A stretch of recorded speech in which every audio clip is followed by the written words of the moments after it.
Michael Boyle's StrengthCoach.com presents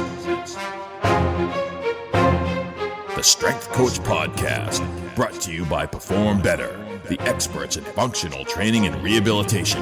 PerformBetter.com. Hey everybody, welcome to episode 210 of the Strength Coach Podcast, the official podcast of Michael Boyle, StrengthCoach.com, the world's best source for strength and conditioning information. You can try StrengthCoach.com out for 3 days, just $1, and you'll have access to all the articles, videos, and programs, as well as the best forum on the net. It's the only place to have full access to Coach Boyle. He's on every day. Check it out at StrengthCoach.com. All right, I'm your host, Anthony Renna, and the show notes are located at StrengthCoachPodcast.com. Want to get in touch with me? Shoot me an email to StrengthCoachPodcast@gmail.com. All right, right now the sale of Perform Better is free shipping on orders over $49. They still have items that are on sale for 30% off or more. It's the Camo Ultimate Sandbags, Mega Trap Bar, TRX Duo Trainer, gym mats, and so much more. Also, the summits are here. Providence just ended, but Chicago is the next stop on July 27th to the 30th. Register now at PerformBetter.com. On the Coach's Corner, I spoke to Coach Boyle about some social media takeaways that he took away from the Providence Summit, an article he wrote called Training Hamstrings, Is There a Right Way?, and a thread that was on StrengthCoach.com called How Fast or Slow Do You Lower the Bar on a Deadlift? That and much more coming up on the Coach's Corner in a little while. For the Results Fitness University Business of Fitness segment, Alan Cosgrove is on to talk about lifetime value of a client. He said it before, but this is one of the most important messages that you will hear from Results Fitness or anybody. So check it out. All right, for the Functional Movement System segment, we have a segment that Gray Lee and Rick Mayo did. Rick's from Alloy Fitness, and he put the FMS into his program, into all of his gyms on a really large scale. And they're on to discuss why and when a modified FMS is appropriate. That's from a video that was on FMS, functionalmovement.com. For the Hit the Gym with the Strength Coach today, I am posting a interview or a roundtable that I did for Strength Coach TV. So I just took the audio off of the Strength Coach TV episode, and it was, I got together with Jim Kielbaso, the president of the International Youth Training Association and the director of Total Performance Training Center in Wixom, Michigan, Darryl Nelson, who's the strength and conditioning coach for the USA Hockey National Development Team, and Brian Sipotz, who's the owner of Advantage Strength in Ann Arbor, Michigan. He's also a former professional hockey player. So I got them together. We spoke about the evolution of youth training, the biggest changes over the last 15 years, what we're doing right in youth training, some of the problems with current industry practices, and the future and how we can make it better. Really just a great roundtable with these smart guys, so you got to check it out. Lots of things to get to, so let's get on the phone with Coach Boyle. All right, now it's time for the Coach's Corner with Coach Boyle. Coach, how you doing? I am doing great, Anthony. How are you? All right, good. I saw the social media stuff. You were at Providence for the Perform Better Summit, and it seemed like you really had a good weekend. We did. We had a great weekend, and I think it's one of those situations where you look at it and think, oh, they're always good. But for whatever reason, this one was particularly good. People's talks were particularly good. Todd Wright was really good. I thought Todd did the best talk that he's done. He did his vertical core thing again, but he's really getting it refined much better. And then Greg Rose did rotary power again, and he's really getting it refined, so that was really good. And then there were two really good, primarily social media talks. Don Saldino's was, sort of a little more geared to just business, but there was a lot of good social media info. And then Frank Nash did a really good one. I told Frank Nash he got most notes from my standpoint in terms of his, I thought, his was all social media.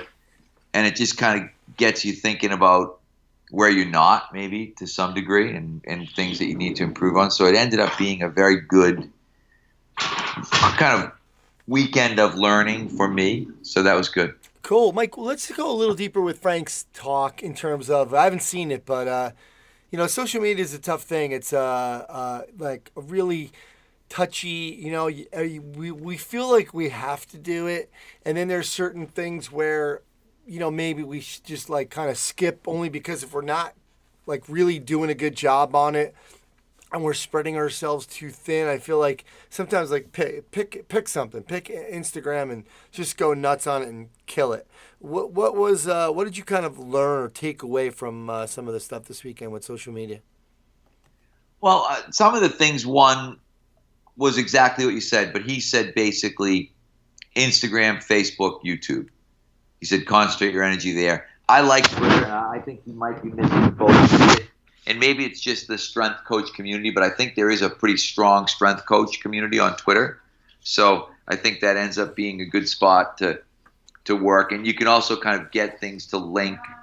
But I think part of it too is looking at it was very similar in some ways to things Ryan Lee used to say a long time ago in terms of, hey, when you share something, ask for shares. He started out with a great testimonial video of his clients and them talking about his business itself, and he was talking about how he gets this done, and then he puts it out there and he asks people to share it. I think there's just some of that stuff where we don't do a very good job, and I mean us in the fitness world in general. I think we always kind of have a little bit of that. I always call it the Wayne's World thing. We're not worthy, and so we're always worried about too much self-promotion. We're always worried about having it look too promotional.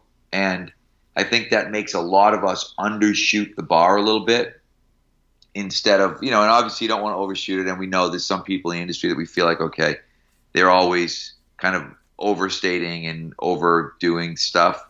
But I think there's more of us underdoing it than there are overdoing it. And then some of it was just him talking about all the little, there's stuff, I mean, it more just whetted my appetite. He was talking about, there's an app, I think, Clips, that I couldn't get downloaded on my phone while I was there that puts like subtitles in your clips automatically.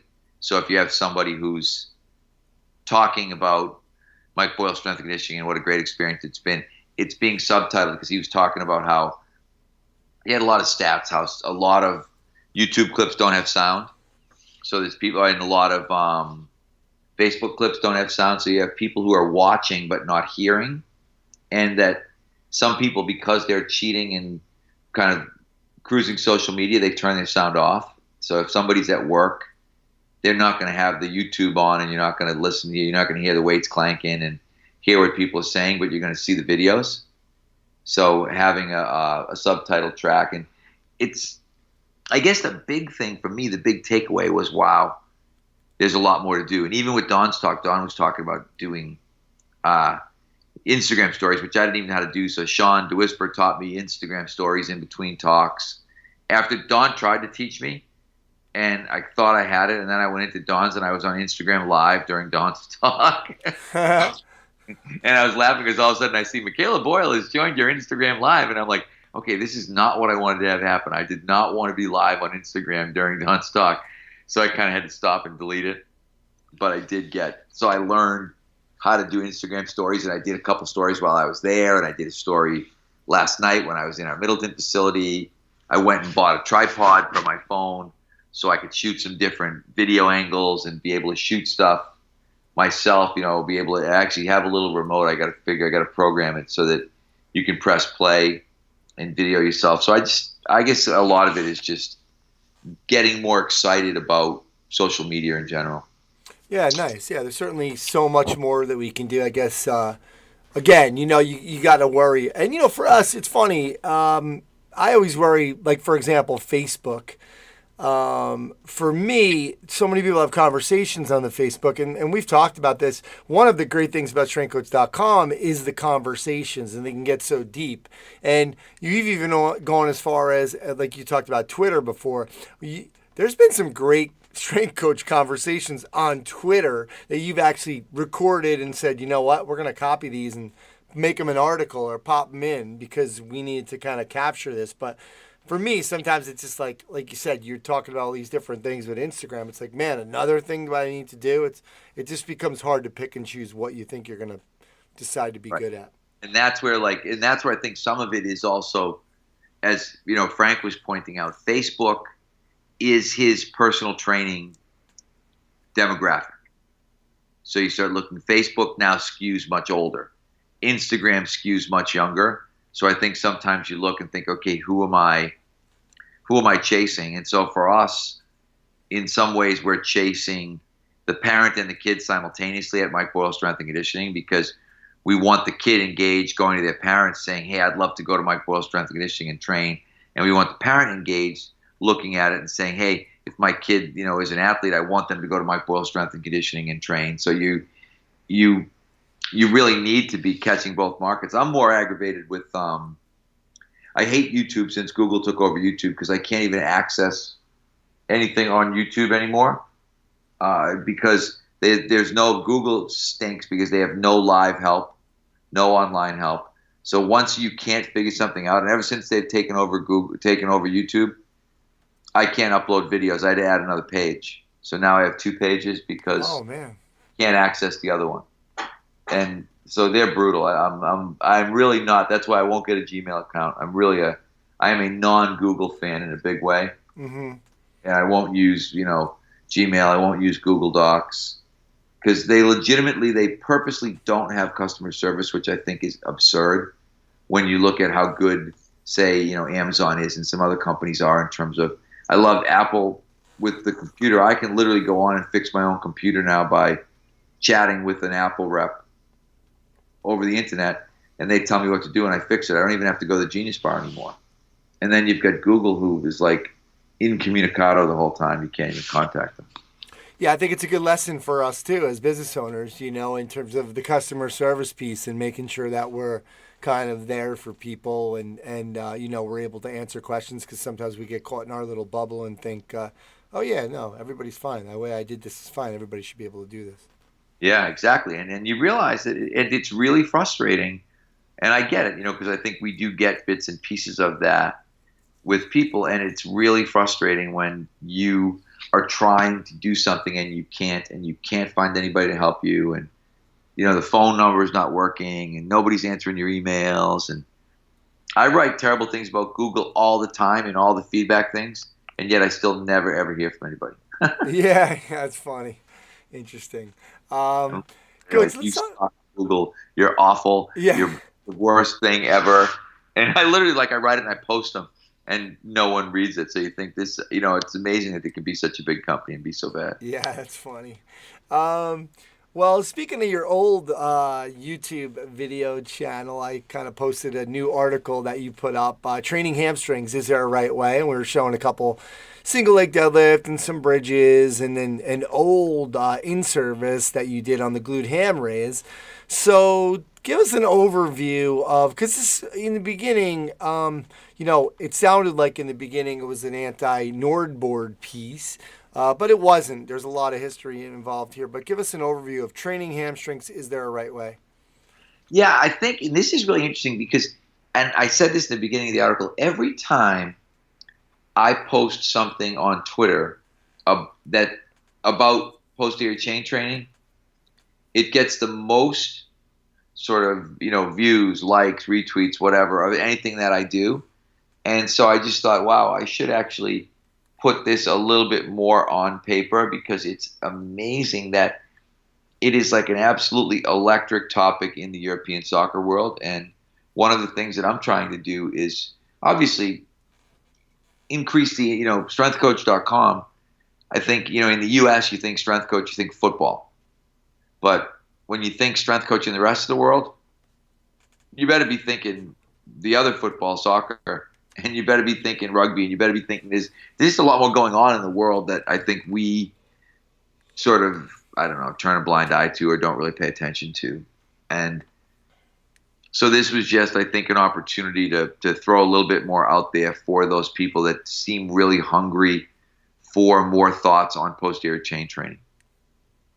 Good stuff. Yeah, and you're right. It is one of those things, especially I think just because of right now in soccer, there has been so many hamstring injuries, and everybody always wants to point a finger somewhere, right?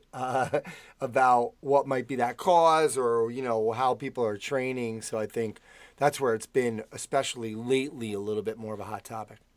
And I also think it was a chance to kind of throw some of the history stuff in there, because I also, I say this to you all the time when we have conversations. I really don't think enough people in our field have an appreciation for the history, and they look at.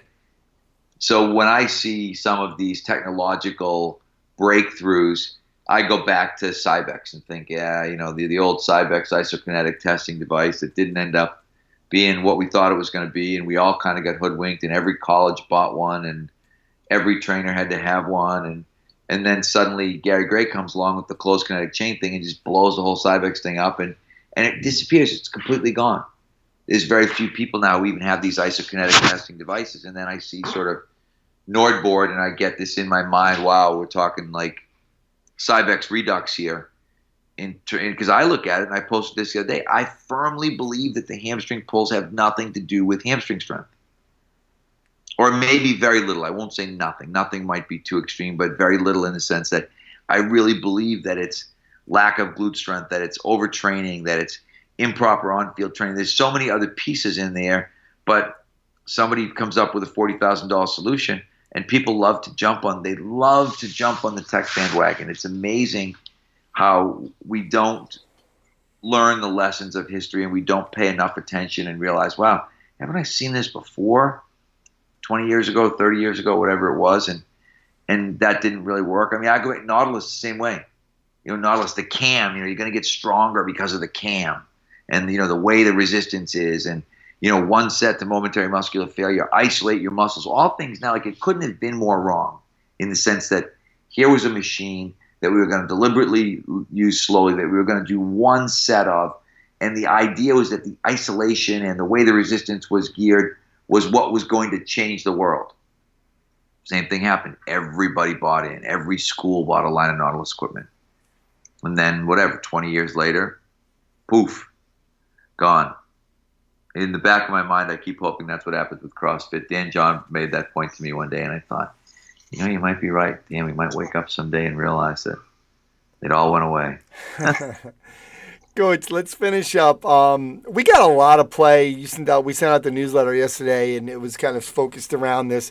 Elspeth Vinos, how fast or slow do you lower the bar in the deadlift? I'll be honest, I'm one of those people that will hear something that makes sense to me, and I'm pretty much like, you know what, I'm convinced. And I think about 6 months ago, this was brought up, and I really liked what you had said. Look, if you can't lower the bar, you shouldn't be picking it up. And that was enough for me to kind of say, yeah, I really like the way that sounds. Like, you should be able to, if you can't lower it, then you don't have no business picking it up.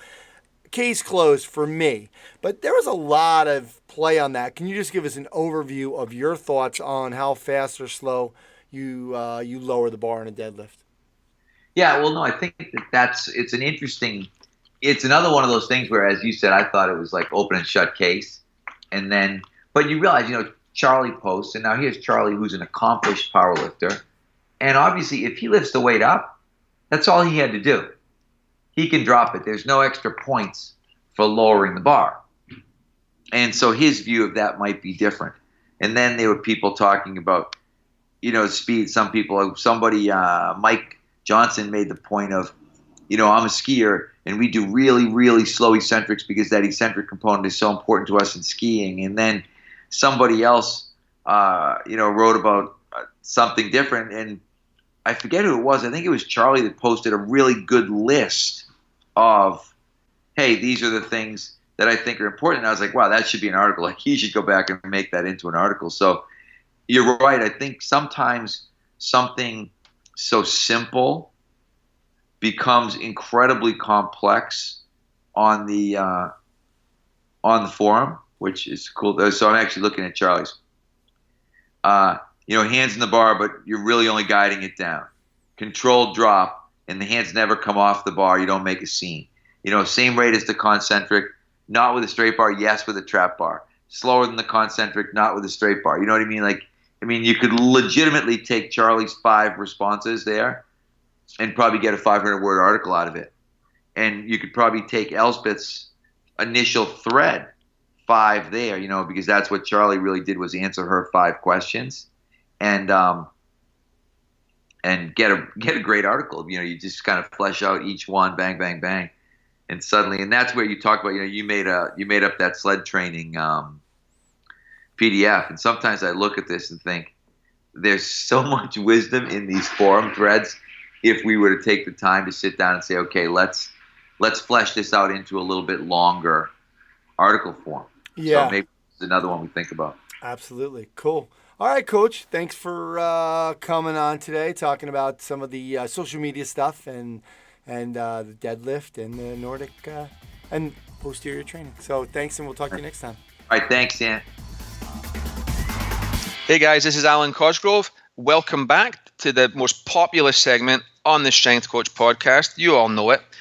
We're going to talk a little bit about how to make money in this segment, as we do every time. I'm going to talk today about, and I've mentioned it before, but it's worth repeating, the lifetime customer value, right? Now, the way we figure that out is look at what an average customer pays you, an average client pays you per month, and how long do they stay. So I'm going to do easy numbers for you.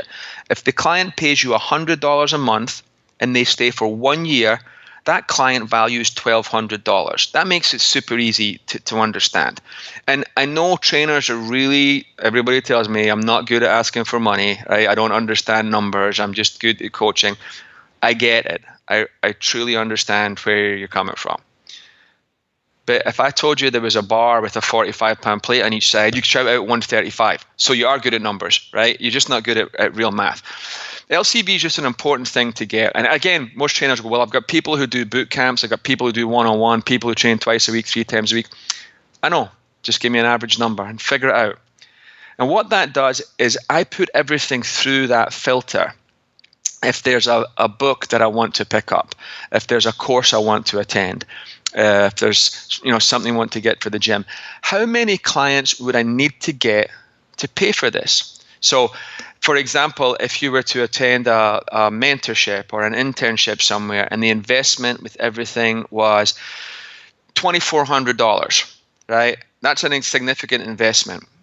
But if you were able to pick up just 2 clients in your first year after that, because of the information gained at that seminar or mentorship, then that would return your investment, ROI, return on investment. You would have paid $2,400. You'd have picked up 2 clients. And if you use the numbers I did earlier of $1,200 a year, we're at $2,400 for the year. If you pick up a 3rd client, you're at $3,600. That is a 50% increase on what you invested. Now, that doesn't sound a lot when you're a trainer because you don't understand numbers, perhaps. If you got a 50% return in under a year in the stock market, you might get investigated for shenanigans, right? Because that's so powerful. I think if you went to a seminar and you could sign up 1 client a month from the information gained there, that wouldn't be that shocking to me, right? Especially if it's a good business seminar, a good marketing seminar, or a training seminar where you learn to get better results. So someone referred you someone every month. You could turn that to adding a new client a month and have only just 12 clients at the end of your first year, 12 more clients. But 12 times 12 is 14,400, right? 12 times 1,200. That's a big return on investment. So the most important single number in your business is LCV, lifetime client value. Figure out what your clients pay on average and how long they stay on average. Yeah, you'll have some people who've been with you many years, some who only stay 3 months. Just figure out an average and it gives you a real idea. And that allows you to drive your business, right? Your business will do what the business will produce what you demand of it based on understanding these numbers, right? And that's the most important number that you can have. Guys, that's it for this episode. My name's Alan Cosgrove from ResultsFitnessUniversity.com. And this is the Business of Fitness segment here on the Strength Coach podcast. I'll talk to you guys next time. Bye-bye.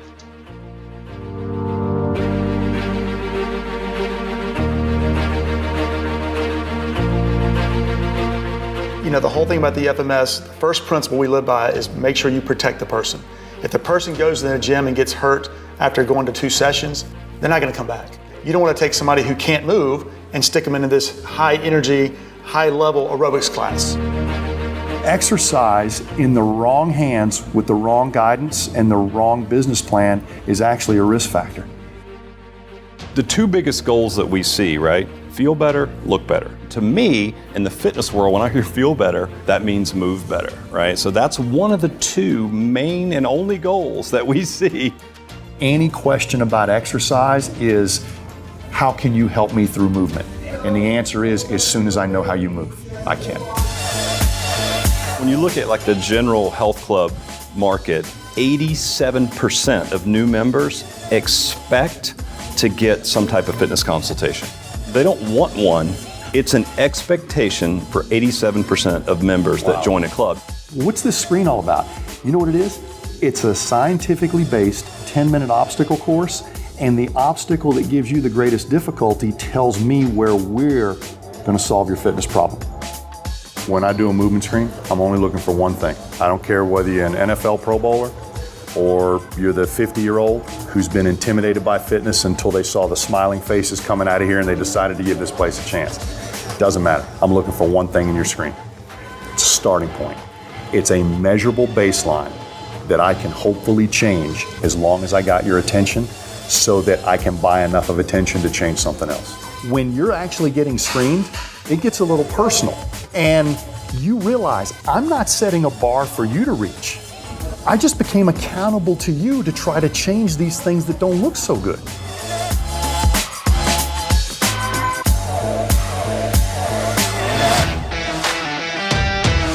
When we run the FMS, we have two things to solve. One, who is this client physically, right? And then where do we point them? And really in our terms, it's based on their price point. To get a good penetration in your market or in your gym setting or whatever that is, you got to put more products on the shelf. What that means is different price points, which means more than likely different sized groups. The FMS, the great thing about that is it tells us in each one of those price points where that customer should go. How do you know which version of the FMS to use, the modified or the full screen? Depends on the health history. So there's some kind of an intake on the front end where we know a little bit about this person before we even get to the screen. So if I look at someone who's in their mid-50s, but they're very active, they're going to get the full FMS. As opposed to maybe someone who comes to us that's completely sedentary, who hasn't worked out in 15 years, they're going to get the modified screen. If you think about it, that's got to also help your retention. Listen, it's a low barrier to get them into our gym, and that's what we want. We don't want to make them feel bad, because if we can't give them a test that's applicable to them where they are, we're never going to be able to help them, right? By looking at the data, we can actually do a modified screen for certain people where we know their fitness presence is only going to be so much. If you're not running some kind of a movement measurement or an assessment of any kind, how can you solve 50% of the goals that walk into the gym? You can't. They're somewhat disinterested until the screen catches them in something. And believe it or not, if we don't make too big a deal over that, we revisit that something with their first corrective opportunity, they're all of a sudden engaged. You know, no matter how you work in your corrective work, meet them where they are, give them a little bit of what they want, and bury, for lack of better terms, some corrective strategies into maybe some supersetting or something like that. That's why they invented cheese, because it helps you eat broccoli, right? You put cheese on the broccoli, so you can't take credit for anything that changes here if you didn't measure it first. That's the screen. It's an engineered obstacle course that I will sift you and your movements through, because we can't work on everything today, but if we work on that weakest link, everything in the chain can be measured as stronger tomorrow. Hey everybody, welcome to a special edition of Strength Coach TV. I'm in Hockey Town. I'm in Detroit for, I'm going to film some regular episodes, but while I had these guys here, I wanted to get a little roundtable going, talking about some youth training. So I'm going to let these guys introduce themselves. Brian, you go first.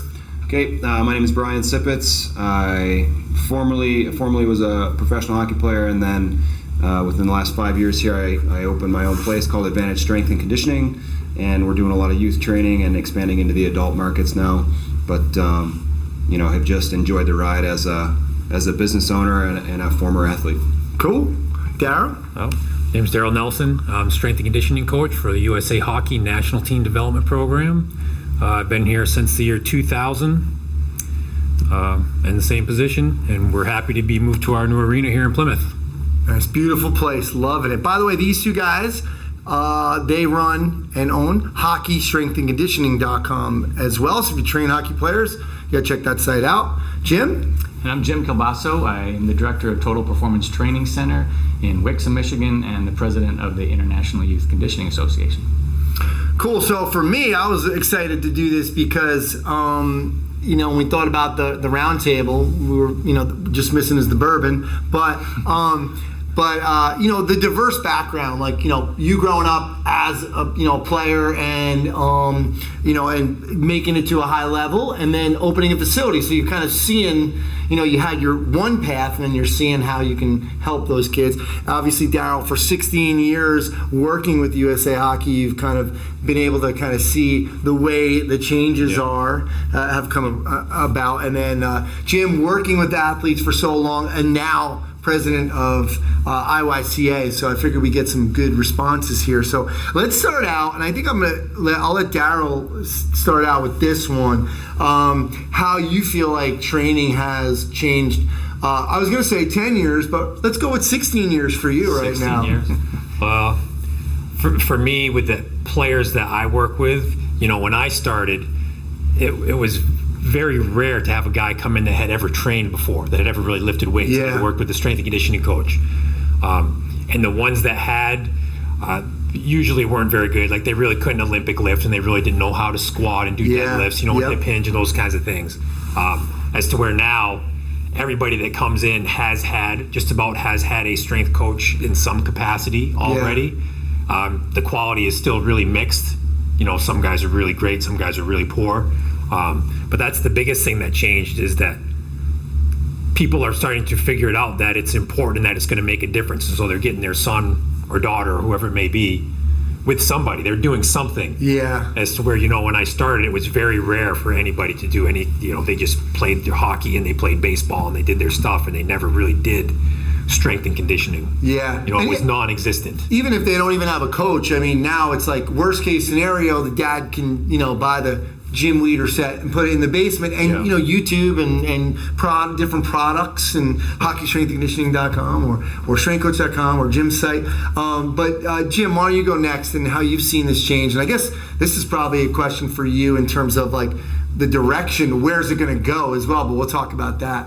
So we won't go there yet. Yeah. So what I've seen over like the last 15, 20 years, so when we opened up our training center, kind of the whole thrust of it was having to educate people as to what the heck we were doing. So this would have been like early 2000s. Yeah. We had to explain to parents and coaches like how we could actually help. And it was kind of like telling them, hey, we're taking the stuff that I did as a college coach and other people that I had working for me in colleges, and now we're bringing it to the younger kids. And it was more of an education thing. Now it's turned into more like where everybody kind of knows what sports performance and strength and conditioning is. Now it's more educating them about like the right things to do and who's good and who's not good, and why you should train a certain way or do certain things versus should you train, period, and why are we doing this? Yeah. So to me, that's been a huge change. The actual training itself has gotten, kind of like Darryl alluded to, it's gotten way better in some ways, and then in other ways you still have a lot of people who are out there training kids who just watched videos on YouTube, or they were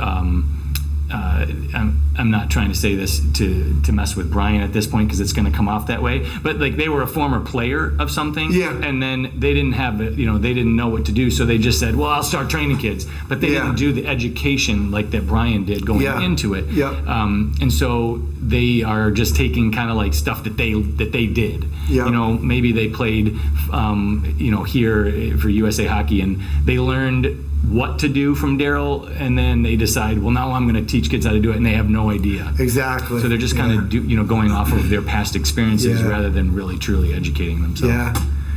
I would say it's not even that. If they took bits and pieces of what Darryl taught them and started teaching that to kids, then they're probably on the right path. Yeah. It's the guys like, for example, if I hadn't met Darryl, if I hadn't run into him in the very beginning of when I started my business, we would be in a very different place, because you're exactly right. A lot of athletes will take what they did in college and apply it to kids. now. And so for me, you and I have talked about that evolution of training thing. Yeah. For me, growing up, I knew you should go to the gym, and then you sort of stand around, and you're like watching people do the tricep extension machine. You're like, all right, I'll do some of that. Mix that in there. So then, you end up learning by just watching other people, or learning from someone who did it back when they played football in high school. So, that was sort of what I would have done if it wasn't for some nudging in a different direction. How was your training when you were younger and wherever you were training? And again, you ended up at a high level. So how was the training when you were kind of growing up, or when it was that time to train? I remember going to the gym with my dad. He sort of dragged me there. He's like, "You're doing this," and they were basically bodybuilding programs. Yeah. Really high rep, relatively lightweight type of programs. And then high school, I went to a boarding school, and I played a different sport each season. So that was the training. Yeah. Basically, and then then once you got to college, then you get the full strength and conditioning program. But it was mirrored the football program. Yeah. So it was all back squats, and we had excellent strength coaches with the Saints now. Yeah. Dan Darryl, and he was a freaking awesome strength coach, and I was stronger than I've ever been in my life. But I always kind of say it was more like a bulldozer than a sports car. Yeah. So, that's what year was that, by the way? 2000. Okay, yeah. 2000 to 2004. Good. So again, the information that we've amassed over the last 16 years too has been just amazing, right? I mean, considering like what was even the best strength coaches back then, right? I mean, we've all evolved, obviously. Yeah, I know there's still a big disconnect, like these guys have alluded to, that people always want to do what they did when they played, and I don't understand it, because nobody else wants to do what they did 15 years ago on anything else. Yeah. Nobody wants a 15-year-old car. Nobody wants a rotary dial phone. Nobody wants those. Nobody wants the big TV that sticks out this far from the wall, right? Yeah. But people cling to the way they trained when they played. And it just doesn't make sense to me. You're right. It's funny. The flip side of that, though, Anthony, is I think that so you've got that one extreme where people are doing what they used to do, and then I think what's kind of happened is now people are trying to make stuff up. Yeah. So they're trying to make a name for themselves by doing something that's never been done, even though we don't need to necessarily do that. Yeah. So people are making up exercises, they're making up training philosophies and programs, almost so that kids can run through their program, not so that the person can train kids. And so at least maybe like 15 years ago, or even more recent than that, people were training kids because they were there training kids and helping the kids. Now there's more and more you see with social media, with everybody having a platform like 24 hours a day. Yeah. People are now more than just trying to do what's right for the kids. They're trying to make a name for themselves by doing something that no one else is doing. Sure. Or being contrarian, another kind of approach that they'll take too. It's the same. I think it's the same root problem, like we had alluded to. People aren't educating themselves, and so they don't understand the why of training.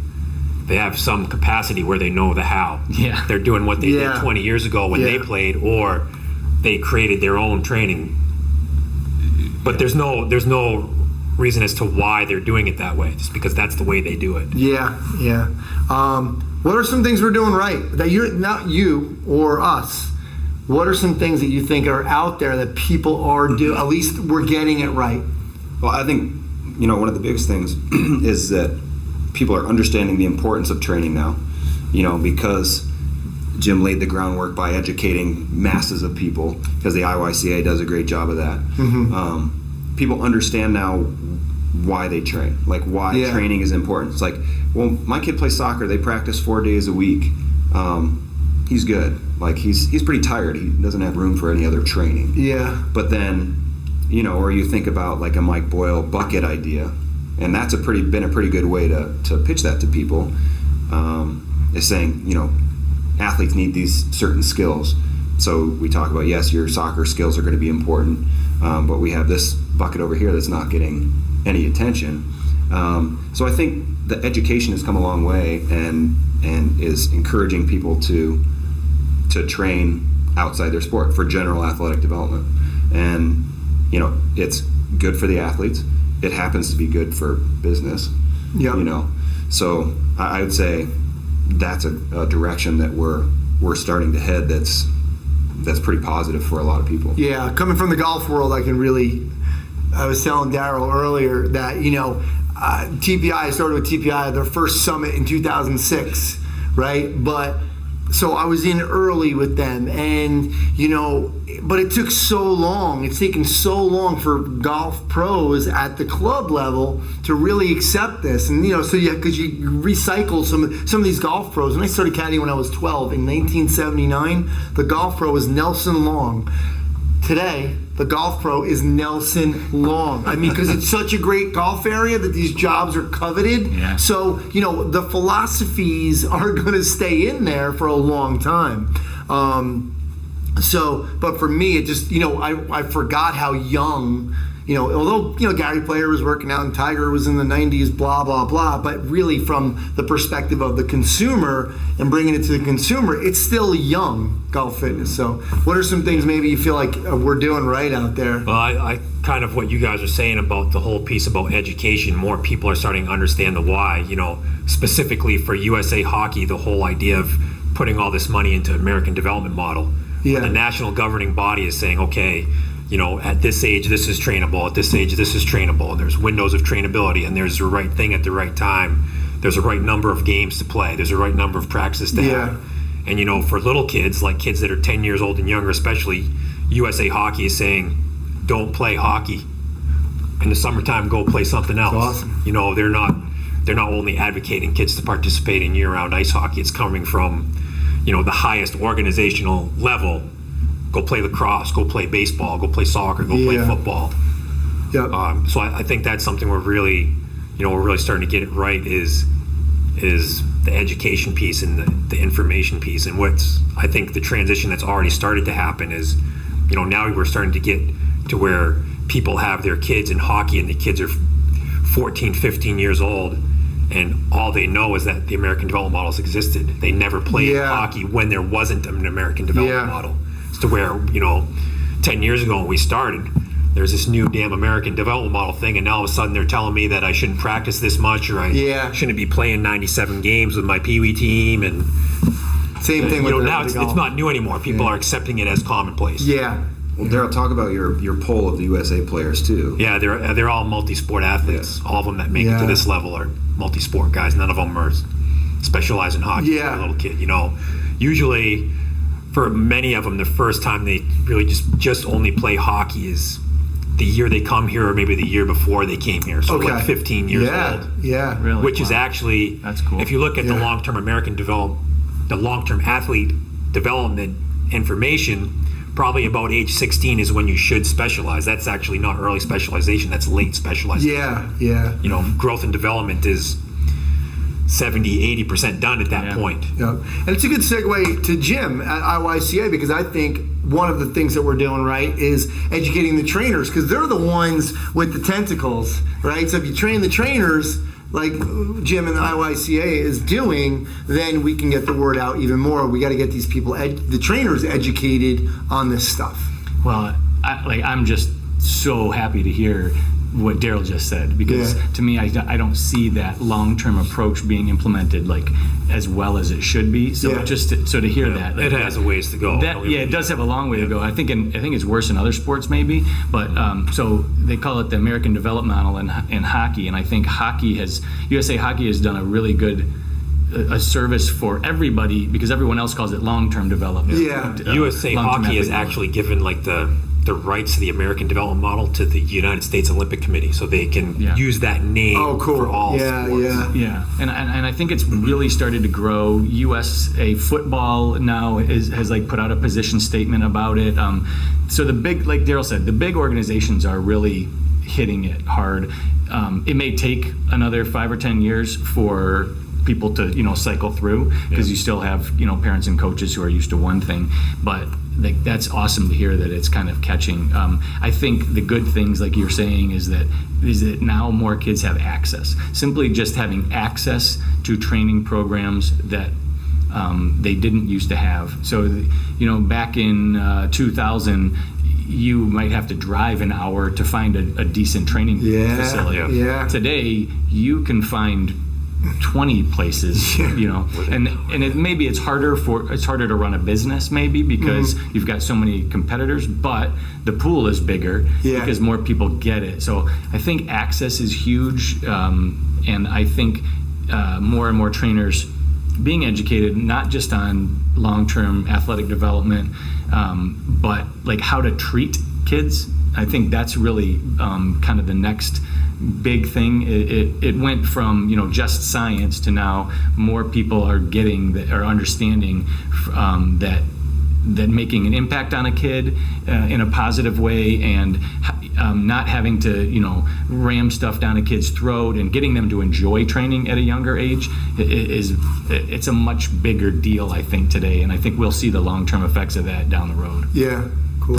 What about this is probably the easy one. What are some things that are bothering you about kind of the way people are training, or you're seeing some of these kids? Yeah, well, specifically to ice hockey, I think a big problem is people are still hung up on doing endurance training. Ice hockey is not an endurance sport. Okay. The circuit training, I don't know what we should or shouldn't say, P90X, CrossFit type stuff, like the really high rep, high fatigue type training is not really applicable to ice hockey at all, or really to any team sports. Yeah. I think, but stuff like mixed martial arts gets really popular, and people see the way those guys train, and so that's how I'm going to train. Yeah. Or, American Ninja Warrior or I don't want to call it idiocy, but that like that's popular, that's what people see, and so they try to emulate it, but they're not understanding the why. Like in a sport like mixed martial arts, you fight like a 4 or 5 minute round, and then you get a 1 minute rest, and then you fight 4 or 5 minutes again. So if you do 4 rounds, that's 20 minutes with 4 minutes of rest. Well, in ice hockey, if a guy gets 20 minutes of ice time, that ice time is spread out over like a 2 hour and 15 minute game. Yeah. It's a completely different animal. You're looking at, work to rest ratios, and you're really looking at something that's more neuromuscular based and more speed and power oriented, and not so metabolic. Yeah. And so I think that's a real mistake that I'm seeing some of the guys that come in, they're doing that kind of training. Well, I did CrossFit, or I did mixed martial arts or boxing for my cross training, and it's like, well, why? It has nothing to do with ice hockey. It's so disconnected from hockey. Like, I'll use the example, we play our domestic games in the United States Hockey League, 17-minute intermissions. So 2 intermissions, you have 34 minutes of intermission. Nobody's playing 34 minutes of ice time in the USHL. The goalies, I would say goalies play 30 minutes because the game's relatively evenly matched, the puck's in the other team's defensive zone for half the game. So I know it's like people aren't really, like they see the how. They see kettlebells, and they see free weights, and they see jumps and plyometrics, and they don't understand the difference between doing 5 jumps maximally or doing 50 jumps. It's the same drill. Yeah. It's kind of funny because you think, it's so basic, like the demands of the sport, right? Like, at least the worst case scenario, let's say you do 45 on and a minute 30 off for 30 rounds. So I don't understand, but I see, especially with young kids, with teenagers, you start looking at like increasing the efficiency of their nervous system, and transitional muscle fibers getting pushed into having more fast twitch oriented characteristics. Well, it goes the other way too. If you do a lot of endurance training, you're pushing that kid to be more slow twitch oriented. Sure. Well, when you want to get to like USHL level and college level ice hockey, that's not gonna. Yeah. You have to be really skilled to be a slow guy at that level. Yeah. Jim, what do you think? What's some things that might be bothering you out there that you're thinking maybe that you're trying to fix? Yeah. One thing that really bothers me is that kids are so overextended now that they don't have time to actually do enough, maybe, or something will get slipped into a practice, like they'll do a ladder drill during warm-ups, and then the parents and everybody says, well, we do speed and agility, so I don't have to do that anymore. Or they're in a weight training class and they lift twice a week at school, and during that time all they get in is bench and squat. Yeah. And they're like, well, I do lift weights. And so I feel like that kind of messes things up a little bit. I guess just that overextending goes into their lives too, because everything that kids do now is structured. Kids don't go out and play that much anymore. They have to have it organized by an adult, and there has to be somebody there telling them what to do. And I mean, a basketball player that I trained when he was in college, and he went on and did all sorts of things. He just posted a picture the other day. He took his little kid to the basketball court where he grew up in Lansing, Michigan, and he said, no one's here. And he said, I learned so many things about life. Yeah, it used to be packed. Here. And everybody was packed this court, and no one's here, and it's too bad. And it's the same way, all over the place. So now when I see my youngest kid, who's only 9, out on the trampoline, and then 20 minutes later they're running around playing some game they made up, and then they're going to go throw a ball against the backboard on the basketball hoop, and I don't want to stop that and say, oh, we need to go to practice. Yeah. Because I think, keep going. I'm like, keep going and get more kids. They need, I feel like, more of that. But it's hard. It's hard as a parent to see your kid just playing around and having a good time when his friends are at some elite club level training session, getting ahead in whatever sport. And a lot of parents start freaking out. They're like, is my kid even going to make the high school team? Like, are we going to make the whatever team later on? I think it's hard for parents, honestly, to navigate. And I think as much education as we've done for trainers, I know for the IYCA, one of the next frontiers is educating parents. Because they need just it. Scratch the surface. Yeah, we're just scratching the surface right now. Part of the, the whole education thing too is people talk about, high performance and elite and this and that. Well, none of those things exist with kids. There's no such thing as an elite kid. Kids yes, there are. They call our place all the time. There you go. Like high performance doesn't happen until like pro sports or the Olympics. That's high performance. Yeah. Like National Team Development Program or the USHL or NCAA athletics. That's kind of high performance. That's not high performance. The Olympics is high performance. What about you? What are you thinking, in terms of some of these kids that come in that maybe frustrate you?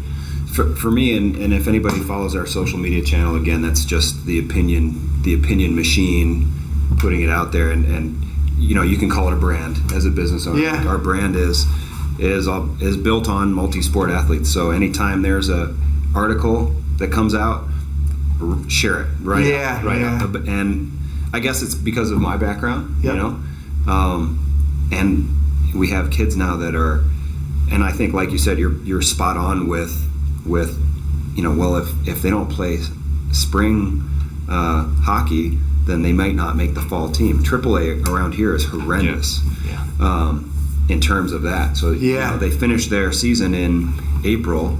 Tryouts are the next week. I don't understand that at all. And they feel like they got to be out there. It's dumb on two fronts though, because if tryouts is right after the season ends, then if you make the team, there's no incentive to work hard in the off season or anything because you're already on the team.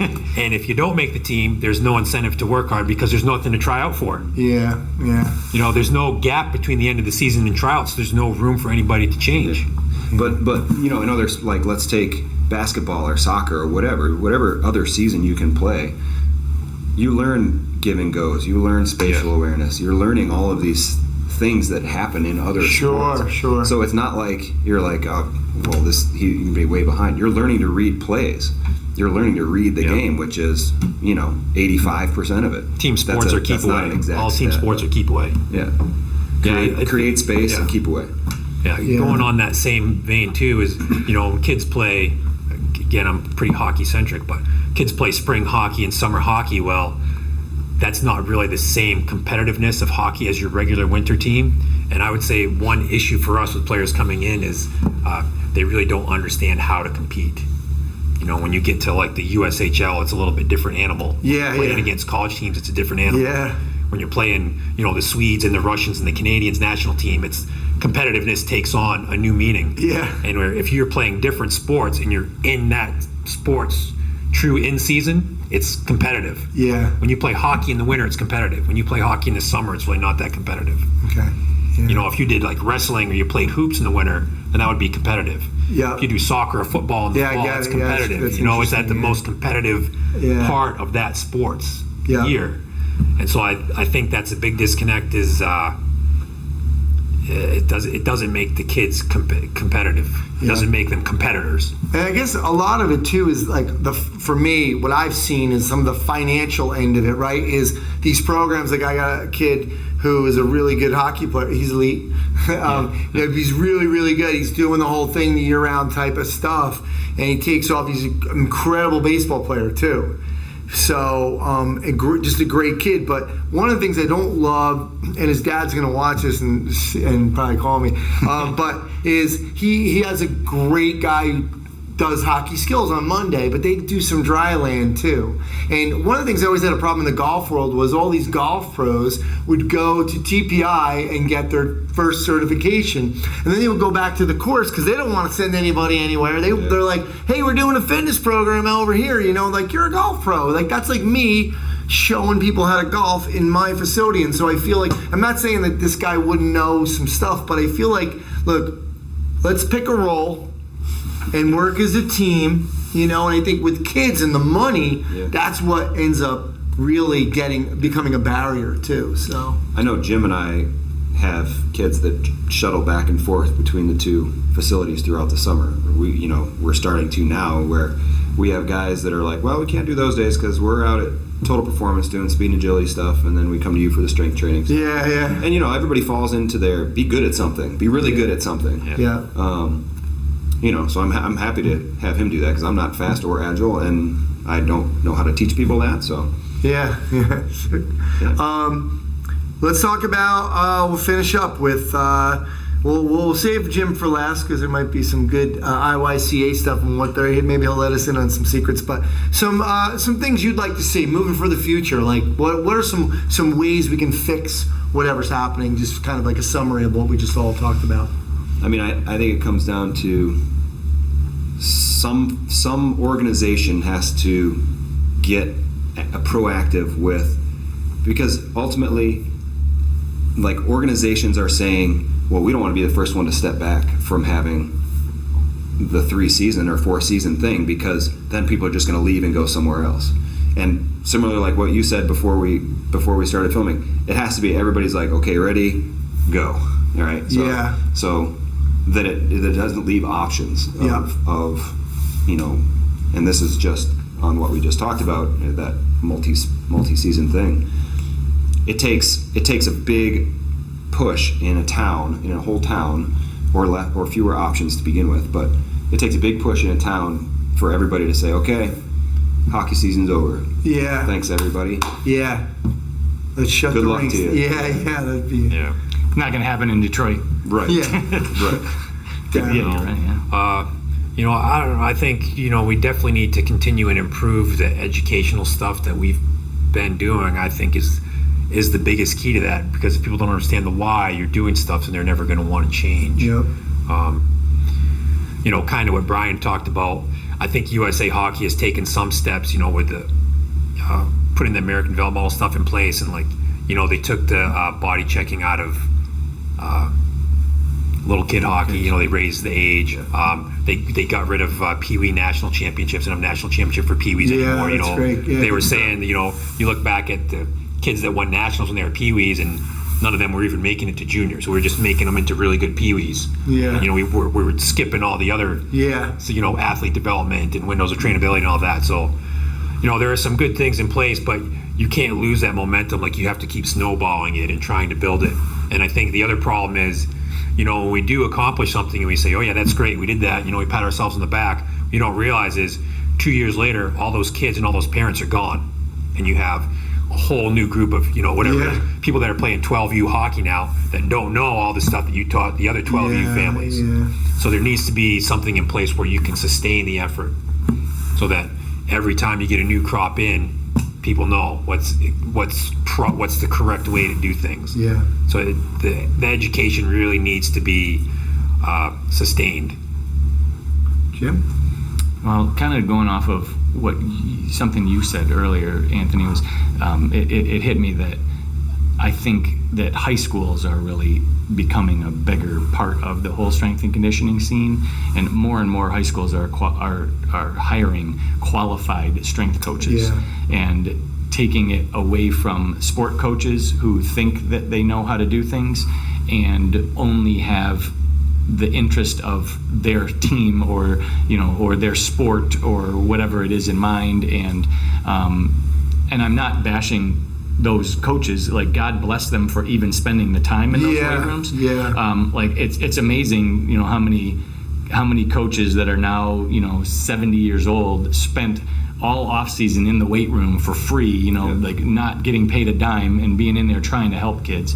But I think we're beyond that now, and I think now hire somebody that actually knows what they're doing to be in there. And if you have the money, make sure it's a good hire. Make sure now that you have a qualified person in there, because there are so many people out there that are qualified that don't have jobs in the profession that, hopefully this kind of trickles in somehow. I don't know how it's going to go, because it's a funding issue, but that does bring up that other thing that I think is kind of interesting, is there are so many more students trying to get into the strength and conditioning profession than ever before. I remember when I was in college, I wanted to learn how to be a strength coach, and I had to do an independent study, and none of my professors had could give me any direction. Wow. I was in the same situation. And today, a kid that says, I want to be a strength coach, well, go here and go here and go here, anywhere. But now you see all these kids that want to get into the profession, and it's kind of like the golf pros. You're like, Darryl's not going anywhere because he's got a great job here. So there's no position here, and I'm not leaving, my position at Total Performance. So there's only so many places to go. And now in NCAA football, you can only have 5 guys. So they have 5 full-time staff members, and no one else is there, so you can't have the internships in the GAs and everything. So there's this bottleneck of, there's all these kids that think they're getting into the profession, and there's nowhere for them to go. It's funny. It's funny you say that, because we were looking at trying to find an student to do an internship for next fall, and when we advertised it, everybody that applied for it was already people with master's degrees. And there's no place. And they're looking for internships. They can't find jobs. They're trying to get an internship, but it's like, well, we really want someone that's a student that's doing it for school credit. We don't want somebody that's leaving a low-paying, like part-time strength and conditioning job that's already has experience. We really want it to be for a student. And there isn't any. Nobody applied for it that was a student. But I bet you got a lot of. Oh, we got a ton of. But it was all people that had master's degrees. That's crazy. Well, like you said, hopefully more high schools will start to fill that gap a little bit, right? And I think that there needs to be more entrepreneurship. People talking about entrepreneurship and creating opportunities for themselves, kind of what Brian did. And a lot of people have now done that, but there's also a lot of people that they don't know what to do, so they think they're going to start something and it fails. I mean, I can't tell you how many places I've seen go under, as we all have. So I think that's coming too. Thank God. There's actually schools that are mixing, an exercise science or kinesiology with an entrepreneurship program. That's awesome. So you take a little bit of both, or a mix, or like a mixture of business and the science classes. So that's pretty cool. Good stuff. Well, we're heading in the right direction. I think we are. I mean, I like to see the positive. I mean, obviously, talking to so many people on Strength Coach Podcast and strengthcoach.com, and being around guys like you guys, I mean, I think again it'll trickle down eventually in the good stuff that you guys are doing now at the IYCA. So don't forget, we're going to go to all of your facilities, so check out those episodes so you can check out what they're doing individually at their places. But guys, thanks for coming on today. This has been great. Talking a little bit about you training, guys. Really appreciate it. It's fun. All right. All right, that's going to do it for episode 210 of the Strength Coach Podcast. Special thanks to Chris Poirier and the folks over at Perform Better. You can check them out at performbetter.com for other products and info on their educational seminars. Right now, the sale of Perform Better is free shipping on orders over $49 with sale items up to 30% off, including the Camo Ultimate Sandbags, Mega Trap Bar, TRX Duo Trainer, gym mats, and more. Also, the next summit is July 27th to 30th in Chicago. Register at performbetter.com. Thanks to Coach Boyle, Jim Kielbaso, Darryl Nelson, and Brian Sipotz for sharing their insights and philosophies into the world of strength and conditioning, performance enhancement, and youth training. Alan Cosgrove over the Results Fitness University Business of Fitness segment. Check them out at resultsfitnessuniversity.com. Functional Movement Systems. Check them out at functionalmovement.com. And of course, remember you can try strengthcoach.com out for 3 days, just $1, and you'll have access to all the articles, videos, and programs, as well as the best forum on the net. It's the only place to have full access to Coach Boyle. He's on every day. To access that offer, go to strengthcoach.com. Click the Join Now button to get started on your trial. My name is Anthony Randa. You can reach me at strengthcoachpodcast@gmail.com. Thanks again, and I'll speak to you next time.